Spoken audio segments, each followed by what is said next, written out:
নমস্কার বন্ধুরা, হাসি বাঙালির গোপাল ভাঁড় সিরিজের নতুন গল্পে আপনাদের স্বাগত। আজকের গল্প হলো গোপাল ভাঁড় আর রাজা কৃষ্ণচন্দ্রের দামি জুতো। একদিন রাজা কৃষ্ণচন্দ্রের অনেক প্রিয় বন্ধু ভিন দেশ থেকে ওনার জন্যে অনেক দামি জুতো জোড়া উপহার পাঠালেন। এটা দেখে রাজা অনেক খুশি হলেন আর ওনার মন প্রসন্ন হয়ে গেল।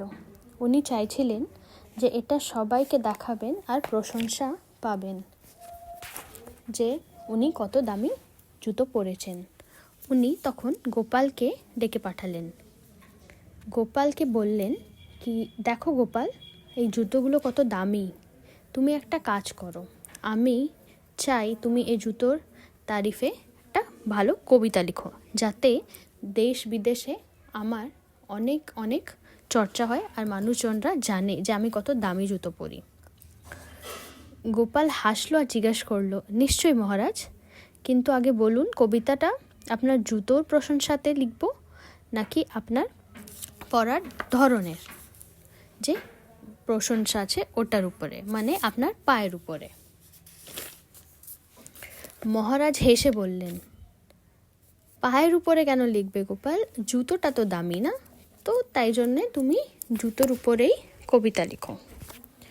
গোপাল তখন বললেন, আপনার পায়ের ছাড়া এই জুতো ব্যর্থ, জুতোর কোনো মূল্য নেই, কিন্তু আপনার পাই সবচেয়ে দামি। ভেবে দেখুন মহারাজ, আমি কি কিছু ভুল বললাম? তখন মহারাজ ভাবতে লাগলো আর এটা ভাবলো যে গোপালের বুদ্ধি আর চালাকিতে উনি এইটাই বুঝতে পারলেন যে কখনো বস্তুর মূল্য হয় না, সবসময় মানুষেরই মূল্য হয়। আর মহারাজ গোপালকে এজন্যে দামি উপহারও দিলেন আর সাথে 100 মোহরও দিলেন।